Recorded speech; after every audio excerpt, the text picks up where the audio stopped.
माझं नाव डॉक्टर दुर्गेश सताळकर. मी हैदराबाद स्थित यशोदा हॉस्पिटल सिकंदराबाद ब्रांचला सीनियर कन्सल्टंट क्रिटिकल केअर मेडिसिनमध्ये काम करतो. माझ्यासोबत माझे टीम मेंबर्स आहेत, ते पण सर्व सिनियर डॉक्टर आहेत. आमच्याकडे गेल्या नोव्हेंबरमध्ये लक्ष्मी मॅडम ॲडमिट होत्या. त्यांना डेंग्यू हा आजार विथ मल्टिपल ऑर्गन फेलियर ह्या सिंड्रोममध्ये त्या ग्रस्त होत्या.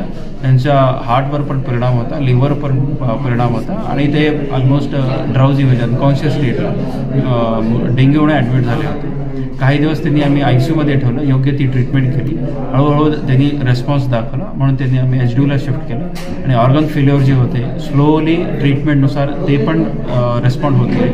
आम्ही 8 तारखेला त्यांना डिस्चार्ज केला. ऑलमोस्ट 1 आठवडा ते आमच्यासोबत होते. आणि कंडिशन खूप क्रिटिकल होती, पण ट्रीटमेंटला रिस्पॉन्स झाला आणि व्यवस्थित रिस्पॉन्स केल्यानंतर आम्ही डिस्चार्ज केलं. आता ते एकदम स्वतः पूर्ववत आहे, पूर्णपणे स्वस्थ आहे. थँक्यू. लक्ष्मी गोविंदराव बोंडलवाड.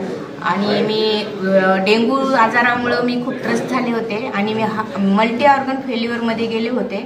आणि मी सर्वप्रथम देवाचे आभार मानते की देवासारखी मला वाचवण्यासाठी यशोदा टीम, डॉक्टरांची टीम मला म्हणजे माझ्या नशिबानं भेटली.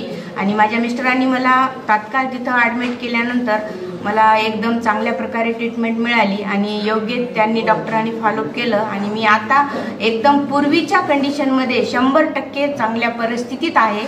आणि मी पूर्वीसारखं मला आताही मी बिमार तेवढी होते हे मला जाणवत नाही.